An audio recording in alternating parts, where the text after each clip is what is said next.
ओम श्री वेद पुरुषाय नमः। नमस्कार। क्लास नंबर 76 श्रीमद् भगवद गीता जी शंकराचार्य जी के भाष्य के अनुसार तो आरंभ किया जाता है। ओम श्री सीता रामचंद्राभ्यां नमः। नमो गुरुभ्यः। अथ कालदेवताः श्री संवत् 2080 फाल्गुन शुक्लपक्षः एकादशी बुधवारः पुष्यनक्षत्रम् उत्तरायणं वसंत ऋतुः। ओम तत्सत् श्री शंकराचार्याय नमः। तो सिंहावलोकनम। तो हमारा जो विषय चल रहा था वो है लोक संग्रह। ठीक है। तो बात चल रही थी ज्ञान कर्म समुच्चय की कि भगवद गीता जी में पहले कर्म है और फिर कर्म से शुद्ध होके ज्ञान की उत्पत्ति है और फिर उसके बाद ज्ञान निष्ठा है कि आपका जो ज्ञान उत्पन्न हो गया है उसको तो कर्म ने कार्य कर दिया, अब आप कर्म का त्याग कर दीजिए और ज्ञान में स्थित होके अपने मन में उस ज्ञान को पकाइए कि ज्ञान जो है वो अस्थिर ना रहे, अर्थात वो किसी भी स्थिति में आप सदा ज्ञान में बने रहें। तो धीरे धीरे मन की वासनाएं इत्यादि सब शांत होते होते फिर ज्ञान की परानिष्ठा, पूरी तरह ज्ञान निष्ठ होने पर ही उसको मोक्ष कहते हैं। तो एक क्रम है कैसे व्यक्ति जो है प्राकृत रावण से शुरू होता है और धीरे धीरे धीरे ज्ञान के द्वारा कर्म को धारण करते हुए, ज्ञान को धारण करते हुए और वो राम हो जाता है। ऐसा महान ये भूमि है जो जिसमें इस वेद रूप सरोवर में कौवे जो हैं प्रवेश करते हैं और राजहंस बाहर निकलते हैं। तो कौवा क्यों कहा? काला रंग अर्थात अज्ञान, जहाँ प्रकाश नहीं है, और सफ़ेद रंग अर्थात जो प्रकाश है वहाँ पर रंग। ऐसा काले को बुरा नहीं कहा, काला जो है वो अज्ञान का प्रतीक है। ठीक है। जहाँ कोई प्रकाश नहीं है वहाँ अज्ञान है, और जहाँ प्रकाश आ जाता है ज्ञान रूप प्रकाश, उसको श्वेत कहा। इसलिए ये अब यहाँ टॉपिक आया था, विषय आया था कि लोक संग्रह, कि हमने ये देखा है कि भगवद गीता में ऐसे भी श्लोक हैं जो कहते हैं कि व्यक्ति का जब कर्म से मन शुद्ध हो जाता है, ज्ञान उत्पन्न हो जाता है और वो कर्म के त्याग का अधिकारी हो जाता है, फिर भी वो कर्म का त्याग नहीं करता, क्योंकि उसको लोक संग्रह, लोक में धर्म की स्थापना करने का इस प्रकार अंदर से यज्ञ में प्रेरणा है। उस प्रेरणा के अधीन वो कर्म को नहीं त्यागते। ऐसा जो कर्म का अत्याग है लोक संग्रह के लिए, तो उसके लिए प्रश्न है क्या वो ज्ञान और कर्म का समुच्चय है? अर्थात कर्म तो किया जाता है इस बुद्धि से कि आत्मा करता है और आप उस कर्तापन को भगवान में प्रविलापन करते हैं और फिर उस प्रविलापन करने से आपको आत्मा अकर्ता का ज्ञान उत्पन्न होता है। तो ये बताया गया कि ये तो दोनों एक व्यक्ति कर ही नहीं सकता कि अहम कर्ता और अहम अकर्ता।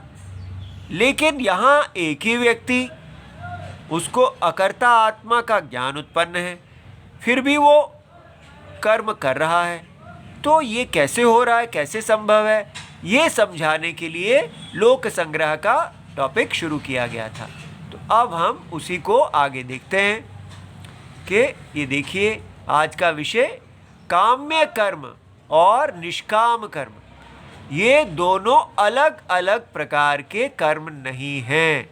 ये बताया गया कि भगवान अर्थात जैसे कोई व्यक्ति अग्निहोत्र कर्म कर रहे हैं, क्यों कर रहे हैं? वो स्वर्ग की प्राप्ति चाहते हैं।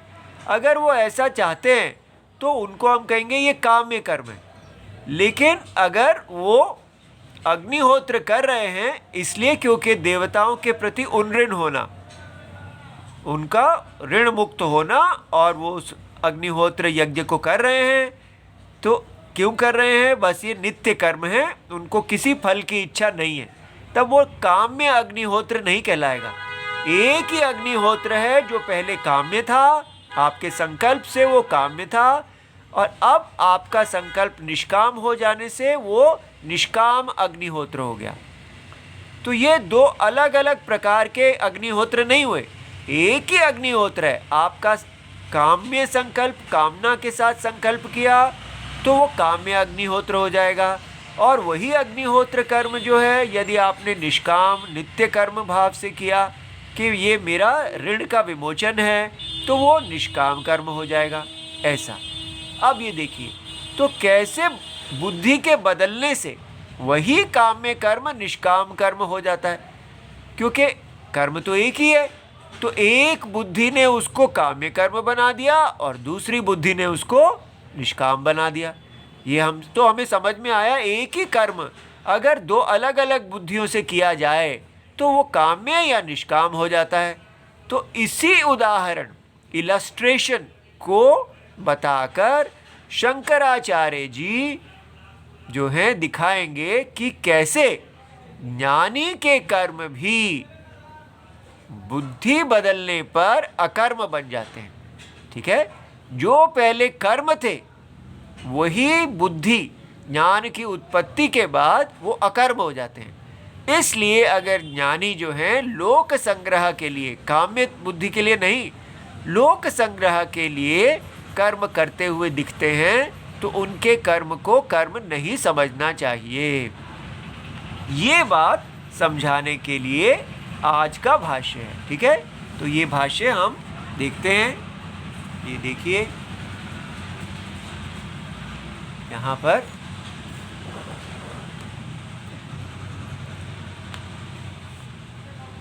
ये देखिए, ये पहले हम यहाँ से भाष्य देख चुके हैं कि जो ज्ञानी है, जो लोक संग्रह व्यक्ति कर रहे हैं, ये देखिए यहाँ से लेके यहाँ तक हमने देखा है कि जो व्यक्ति लोक संग्रह के लिए यत्न पूर्वक कर्म कर रहे हैं, और तो उनके कर्म को आपको कर्म नहीं समझना चाहिए। और ये भी बताया गया था कि उनका कर्म तो भगवान वासुदेव, जैसे भगवान वासुदेव क्षत्रिय कर्म को करते हुए भी वो कोई कर्म नहीं कर रहे हैं, किसी उनकी सिद्धि नहीं, फल की सिद्धि नहीं है, के लिए सिद्धि के लिए कर्म नहीं कर रहे हैं। उनके कर्म जो हैं वो तत्वज्ञानी हैं, और उनकी दृष्टि से वो सदा अकर्ता ही हैं, वो सत्य में स्थित हैं, और केवल अज्ञान दृष्टि से ही उनमें ये सारा कर्म दिख रहा है। इसी प्रकार तुल्यत्वात् वैसा ही ज्ञानी का कर्म है। जैसे ज्ञानी का कर्म है, भगवान का कर्म है, वैसे ही ज्ञानी का कर्म है।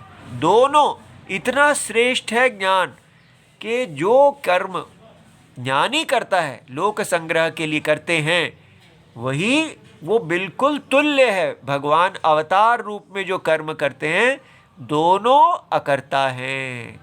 ठीक है, अब उसके लिए एक उदाहरण भगवान शंकराचार्य जी दे रहे हैं, वो अब हम देखेंगे। ठीक है, क्या है वो?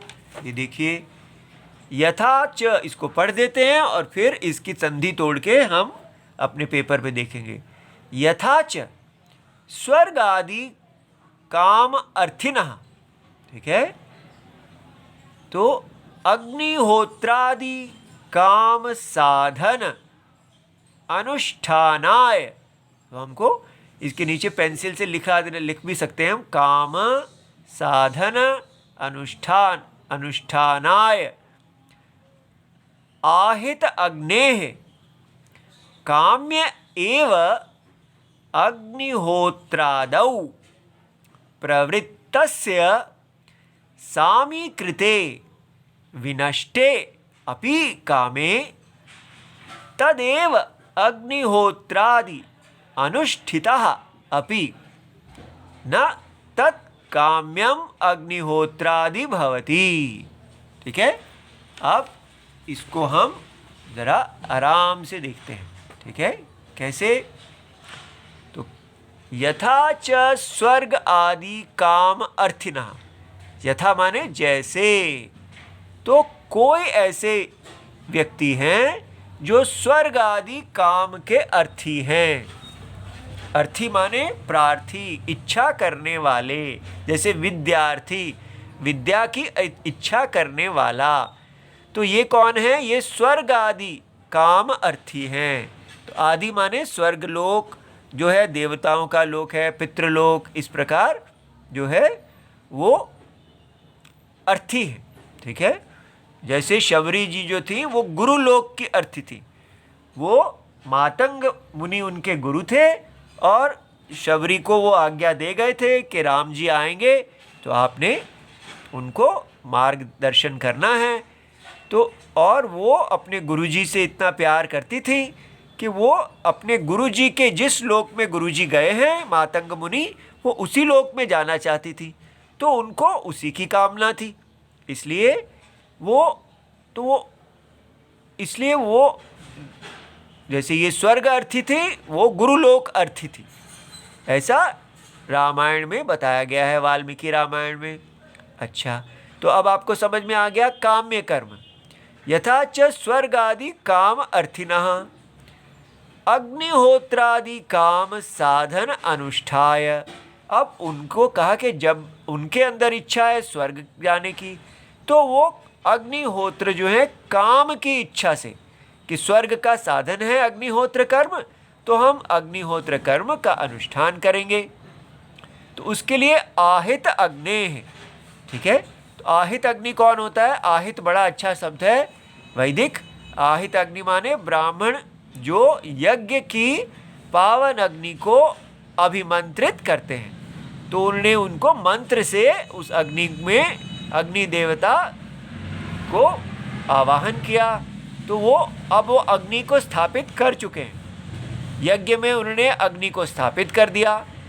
काम्य एव अग्निहोत्रादौ, और काम्य बुद्धि से, उनकी बुद्धि है कि वो काम उनके स्वर्ग की इच्छा है, तो स्वर्ग की इच्छा से वो अग्निहोत्र में प्रवृत्त हैं और वो कर रहे हैं, अपना यज्ञ कर रहे हैं। अब बड़ा ध्यान से देखिए, सामी कृते, सेमी सर्कल हम कहते हैं ना, सामी माने मिडल, हाफ। अभी आधा ही यज्ञ हुआ है, तो क्या हुआ? विनिष्टे अपि कामे, उनके मन में यज्ञ करते करते, ठीक है, बहुत ही इंटरेस्टिंग है ये। जब यज्ञ आरंभ किया था तो उनके मन में था कि मैं स्वर्ग की इच्छा करता हूँ, और जब आधा यज्ञ पूर्ण हुआ तब तक उनके मन में आया कि स्वर्ग आदि तो केवल देह को ही देगा, उससे तो मोक्ष नहीं मिलेगा। संसार में स्वर्ग को भोगने के बाद फिर शरीर की प्राप्ति होगी, इसलिए किस लिए ये स्वर्ग की प्राप्ति की जाए? मुझे तो भगवान से प्रीति है, जगत की आत्मा सत्य से प्रेम करना चाहिए। मैं क्या कर रहा हूँ? ऐसा विनष्टे अपि कामे, अभी यज्ञ चल रहा है। देखिए, वो यज्ञ भी वेदी पे बैठे हुए हैं और आधा ही यज्ञ पूर्ण हुआ है, तो उनका काम नष्ट हो गया। देखो, ये शंकराचार्य जी का उदाहरण कितना आनंदमय है। फिर क्या हुआ? तदेव अग्निहोत्रादि अनुष्ठिता, लेकिन उन्होंने ये नहीं कहा कि मैं अपने अग्निहोत्र को छोड़ दूं। उन्होंने कहा कि मैं अपने अग्निहोत्र को हम पूरा करेंगे, तो उसका ही अनुष्ठान करते हुए अनुष्ठिता अपि न तत्काम्याय। अब वो काम्य अग्निहोत्र नहीं है, काम्य अग्निहोत्रादि भवति। बहुत इंटरेस्टिंग है। देखो, आरंभ किया था तो वो काम स्वर्ग देने वाला था, लेकिन उसके बीच में ही उनको वैराग्य हो गया और वो उन्होंने उनके मन में निष्काम संकल्प आ गया। तो जब अग्निहोत्र वहाँ उसी पॉइंट से वो अग्निहोत्र कर्म अब निष्काम अग्निहोत्र बन गया। देखो कितना आनंद देने वाली बात है। इस बात को दिखाकर शंकराचार्य जी ये बात अब अच्छी तरह समझें, ठीक है। देखिए, अग्निहोत्र कर्म चल रहा है, कौन है वो व्यक्ति जिसने किया? वो अज्ञानी है, ठीक है। अज्ञानी कौन होता है? जो अपने आप को देह समझता है, जो संसार के प्रति मोहित होता है, जो ये सोचता है कि मुझे इस संसार के भोग या वेद में कहे हुए जो परलौकिक भोग हैं उनकी प्राप्ति हो और उसी से मैं पूर्ण हो जाऊंगा। तो अब वो वैदिक थे, उनको वेद की से ज्ञान है। हमने देखा था कि कैसे ब्रह्मचारी जो है उसको ये जब पता चलता है कि लोक प्राप्ति है तो वो जो पत्नी की इच्छा करते हैं, दार की इच्छा करते हैं, पुत्र की इच्छा करते हैं और मानुष वित्तम, ठीक है, गो आदि की इच्छा करते हैं और दैवम वित्तम वैदिक मंत्रों की इच्छा करते हैं। इस प्रकार वो फिर यज्ञ में लग जाते हैं और काम्य कर्म करते हैं। ऐसे व्यक्ति को अज्ञानी कहा। देखो, वेद का पूरा ज्ञान है लेकिन आत्मा तत्व का वो अज्ञानी है। स्वयं वेद ही ऐसे व्यक्ति को अज्ञानी कहते हैं। तो वो काम्य कर्म में लगे हैं, लेकिन अभी आधा ही यज्ञ पूर्ण हुआ, अग्निहोत्र लगा, तो उनको अब समझ में आया नहीं, मुझे तो तत्व ज्ञान की इच्छा करनी चाहिए। ये जो तो मैं संसार के लिए ही कर रहा हूँ। तो ये आधा अग्निहोत्र अभी खत्म हुआ तो क्या हुआ? काम नष्ट हो गया। तो माने काम इस प्रकार नष्ट नहीं हो जाता, माने अंदर एक संकल्प आ गया कि ये काम ठीक नहीं है। अब उस काम को नष्ट करने के लिए वो कर्मयोगी हो गए। अब जो उनका कर्म है वो कर्मयोगी का कर्म हो गया। पहले वो लोक प्रीति के लिए कर रहे थे, अब वो आत्मलोक प्रीति, ईश्वर प्रीति के लिए करने लगे। ये बात समझ में आ गई? तो अब जब आरंभ किया था तो ये अग्निहोत्र काम्य कर्म था। आधे में ही जब उनकी कामना नष्ट हो गई तो यही अग्निहोत्र निष्काम, काम नष्ट हो गया तो ये न काम्य कर्म, बिल्कुल उल्टा हो गया। उसमें कोई फर्क नहीं पड़ा। साइंटिस्ट अगर उसको देखेंगे तो कहेंगे भाई आप वही आहुति डाल रहे हैं, सब कुछ मंत्र बिल्कुल वैसा ही बोल रहे हैं, लेकिन मन में जो आपने संकल्प बदल दिया, तो संकल्प बदलने से वो ही अग्निहोत्र अब न काम्य कर्म बन गया। ये बहुत अच्छा ज्ञान है, आपको समझ में आए? अच्छा, अब वो अग्निहोत्र चल रहा है तो वो अब से जितना भी यज्ञ करते हैं, अपना वैदिक कर्म करते हैं, तो वो काम्य यज्ञ नहीं रहा, वो कर्म योगी का कर्म हो गया। तो अब वो कैसे करते हैं?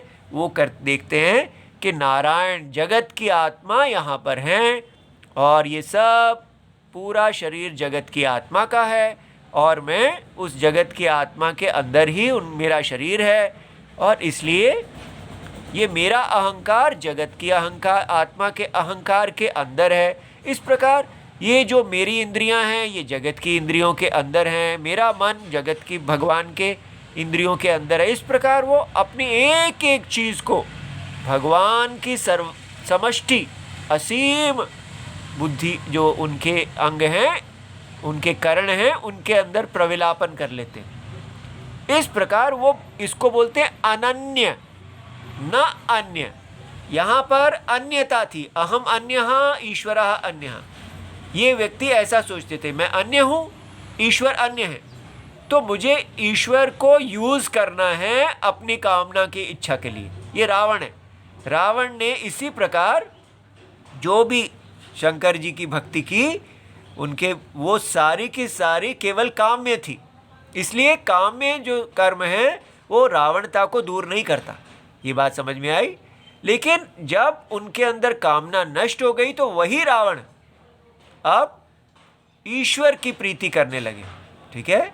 भगवान से प्यार करने के लिए उनकी आज्ञा पालन, आज्ञा देखते हुए अब वो उन्नृण होने के लिए, पंच यज्ञों से उन्नृण होने के लिए, भगवान की तृप्ति के लिए, प्यार के लिए वो बस पूरी तरह जैसे भगवान के रस में एक रस हो गए। अब अपनी डफली अपना राग नहीं रहा, अब क्या हुआ?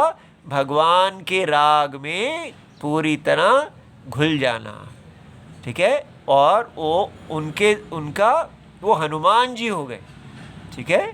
और इस प्रकार हनुमान जी की तरह वो भगवान के कार्य में लग गए। ठीक है, और अब भगवान की सेवा करते करते वो उनको मन चित्त शुद्ध हो गया। शुद्ध चित्त से उनका ज्ञान उत्पन्न हो गया, ज्ञान की उत्पत्ति। अब ये देखिए यहाँ फिर पॉइंट आया। अब यहाँ पर इस पॉइंट पे उनको अग्निहोत्र का त्याग करना चाहिए था, क्योंकि जब ज्ञान उत्पन्न हो गया तो उनको कर्म सन्यासी हो जाना चाहिए था और वे ज्ञाननिष्ठ। अब उनका कर्तव्य हो कि मैं इस ज्ञान को पकाऊं। ठीक है, ये जो ज्ञान है ये कच्चा कच्चा ज्ञान है, ये बार बार विक्षिप्त हो जाता है। तो वो उस ज्ञान को धीरे धीरे पकाने के लिए वो कर्म सन्यास की उनको आश्रम में जाने का विहित है।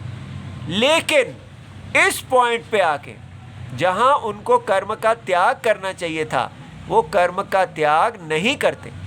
तो ज्ञान योगी का, अब देखो जब वो इस पे, तो उनका कर्म कैसा होता है, वो ज्ञान योगी का अकर्म है। देखिए यही भगवान दिखा रहे हैं कि यहाँ पर वो कर्म था लेकिन फल नहीं देने वाला था, यहाँ पर कर्म है जो फल देने वाला है।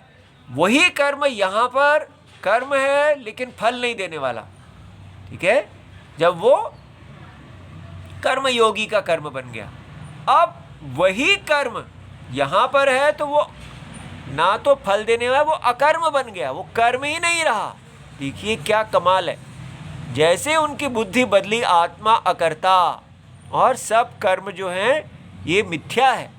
तो मिथ्यात्व ज्ञान हो जाने से वो उनका लोक संग्रह के लिए किया गया जो कर्म है वो अकर्म हो गया। ठीक है, तो जीव ईश्वर अभेद ज्ञानम, ये ज्ञान क्या है कि जीव ईश्वर में भेद है ही नहीं। तो यहाँ क्या था, जीव ईश्वर भेद, और यहाँ क्या था, यहाँ पर आप देखते हैं कि जीव मेरे ईश्वर में भेद नहीं है।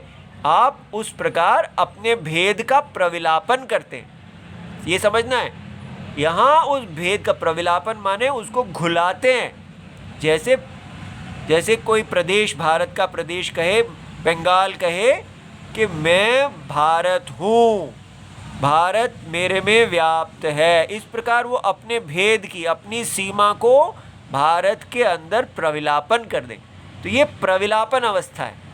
और यहाँ पर आप कहते हैं कि ईश्वर भी और जीव दोनों ये जो हैं ये केवल भगवान का शरीर और जीव का शरीर, दोनों ही अशरीरी आत्मा, जो सर्वव्यापी आत्मा है जिसका कोई शरीर ही नहीं है, वही सत्यम है। ये बात समझ में आ गई। तो इस प्रकार ये 3 प्रकार का ज्ञान है। और ये अग्निहोत्र जो है ये अज्ञानी का अग्निहोत्र, और ये काम की इच्छा रखने वाले का अग्निहोत्र, और जिसका ज्ञान उत्पन्न हो गया ये उसका अग्निहोत्र। एक ही अग्निहोत्र है, कुछ भी चेंज नहीं होगा।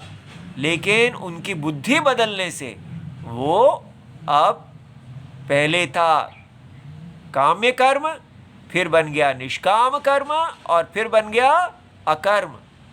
क्या कमाल है ना। तो अब वो अकर्म बन गया। इसलिए कहा गया कि ज्ञानी का जो कर्म है उसको अकर्म मानने से ज्ञान और कर्म का समुच्चय नहीं हुआ।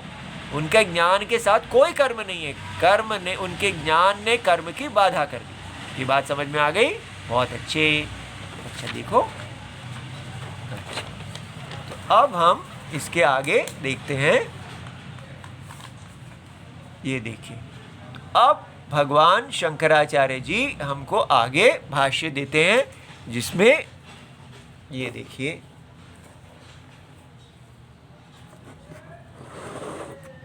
ये मेरी बुक जो है थोड़ी फट रही है, आप उसकी चिंता मत कीजिए।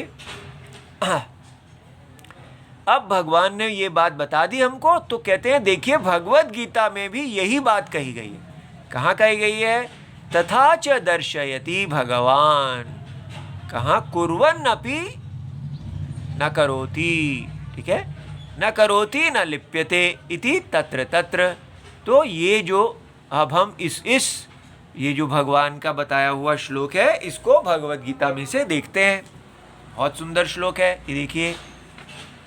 तो तथा च दर्शयति भगवान, स्वयं भगवान कृष्ण जी जो परम आचार्य हैं, भगवत गीता में दिखाते हैं, न कुर्वन् अपि, ठीक है, इस प्रकार। तो ये कुर्वन् अपि पहला श्लोक है, और ये इसमें ही न करोति न लिप्यते ये दूसरा श्लोक है, ये हम देखेंगे। तो पहला आज देखते हैं, बाकी कल देखेंगे। ये देखिए, तो श्लोक है, ये श्लोक जो है ये अध्याय 5 में और श्लोक नंबर 7 है, ठीक है। योग युक्तो विशुद्धात्मा विजितात्मा विजितेन्द्रियः।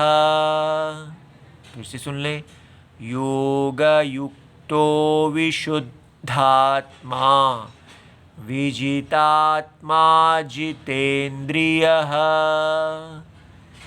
सर्वभूतात्मा भूतात्मा। इसको लंबा है, अच्छी तरह समझिए। सर्वभूतात्मा भूतात्मा कुर्वन्नपि न लिप्यते, ठीक है। अब ये देखिए, इसके जो सारे के सारे शब्द हैं हमको अलग करके देखते हैं। ये सब जो हिंदी यहाँ दी गई है ये शंकराचार्य जी के भाष्य के आधार पर है। जब हम वहाँ पहुँचेंगे तो भाष्य को साथ देखेंगे। योग युक्तः, तो यहाँ योग, अब जिसको योग प्राप्त हो गई है, अब यहाँ योग का क्या अर्थ है? तो सम्यक ज्ञान, सत्य के अनुरूप प्राप्ति के उपाय से युक्त। अब ये समझना है, देखिए कि कर्म योग का फल कहा जा रहा है, ठीक है। ये क्या है, ये इसको ये समझना है कि ये व्यक्ति अब इस पॉइंट पे पहुंच गए हैं। हम ये श्लोक यहाँ पर बताया जा रहा है कि ये सब कर्म योग जो था, कर्म योग का फल आ गया। तो इस पॉइंट को बताने के लिए कि चेंज आया है, हम अब यहाँ इस श्लोक में देख रहे हैं। ये देखिए, तो योग युक्तः अर्थात सम्यक ज्ञान की प्राप्ति के उपाय से युक्त। वो क्या है? चित्त शुद्धि, शास्त्र उपदेश से ज्ञान की उत्पत्ति। तो इसी को यहाँ बता रहे, क्या क्या चीज़ें उसको प्राप्त हो गई हैं। योग युक्त माने विशुद्ध आत्मा, माने विशुद्ध, अच्छी तरह शुद्ध। शुद्ध माने राग द्वेष आदि दोषों से शुद्ध अंतःकरण है जिसका। तो हमारा अंतःकरण जो है, हमारा जो थिंकिंग इंस्ट्रूमेंट, उसको ब्रेन नहीं समझना, ठीक है। ब्रेन के अंदर जो हमारा अंतःकरण है, जो सूक्ष्म शरीर है, जो अनेक जन्मों से हमारे साथ ही रहता है। ब्रेन जो है वो मर जाता है, लेकिन सूक्ष्म शरीर अंतःकरण नहीं मरता, वो पूर्व जन्म के संस्कारों को लेके आता है। इसलिए वो जो पूर्व जन्म के हमारे संस्कार हैं वो अब धुल जाते हैं, ठीक है। तो अंतःकरण को धोना माने पूर्व जन्म के जो वेग हैं वो धुल जाएंगे, और जो धर्म के विरुद्ध हैं और जो धर्म के अनुकूल हैं वो और अच्छे हो जाएंगे, ठीक है। तो विजित आत्मा, अब देखिए, अब यहाँ आत्मा आत्मा शब्द है। अब ये शंकराचार्य जी आचार्य ही हमें बताते हैं कि यहाँ आत्मा का अर्थ आपने लेना है अंतःकरण, विशुद्ध अंतःकरण, देखिए। और यहाँ विजित आत्मा का अर्थ लेना है देह। जीत लिया है देह को जिसने। एक ही आत्मा शब्द है, कब वो अंतःकरण होगा, कब देह होगा और कब साक्षी आत्मा होगा, ये जब हम गुरु परंपरा से पढ़ते हैं तब समझ में आता है। तो जीत लिया है देह को जिसने, देह को धर्म साधन बनाने वाला, ठीक है। अब वो रावण नहीं रहा देह को भोग साधन बनाने वाला, अब उसकी देह पूरी तरह धर्म साधन बन गई, पूरी तरह अनुकूल बन गई है, ठीक है। फिर उसके बाद क्या है? जितेंद्रिया, उसकी इंद्रियां धर्म मर्यादा के वश में हैं, जिसकी इंद्रियां, कितनी डेवलपमेंट है, कितना ग्रोथ है हमारे देश में, ठीक है। और उसके बाद सर्वभूत आत्मभूत आत्मा, सभी जीवों भूतों में अपने आत्मा को देखने वाला। उसको लगता है कि सूर्य चंद्र आदि चिड़ियाँ, कॉकरोच, सब रावण राम सब में मैं ही व्याप्त हूँ। अर्थात अंतरात्मा ब्रह्मा जी, जो ब्रह्मा जी हैं सूक्ष्म शरीर से लेकर पर्यंत, स्तंभ पर्यंत, वृक्ष आदि संपूर्ण भूतों का आत्मा रूप हो गया। वो अपने आप को ऐसे देखते हैं। ये है ज्ञान, यथार्थ ज्ञानी, ठीक है। कुर्वन् अपि न लिप्यते, वह अपने ज्ञान में स्थित हुआ, लोक संग्रह के लिए कर्म करते हुए भी उनसे कर्मों से लिप्त नहीं होते, अर्थात कर्मों से नहीं बंधते। ये देखिए कितने महान देश है। आजकल हम कह रहे हैं कि लड़कों के लिए हमें रोमियो पुलिस बनानी चाहिए, क्योंकि हम उनको शिक्षा ही नहीं देंगे तो वो क्या रावण की तरह जिएंगे। और ये बताइए क्या क्या उनको मिलता है। वो हमारे बच्चे योग युक्त होने पर विशुद्ध आत्मा, देह इंद्रियां, सब प्रकार से अंतःकरण देह इंद्रियां करने से वो सर्वात्मा हो जाते हैं। क्या ये संस्कृति है। तो हम इससे अब जुड़ रहे हैं, भगवान हमें सफलता दें। इति सर्वम शिवम। जय जय सीताराम। प्रणाम।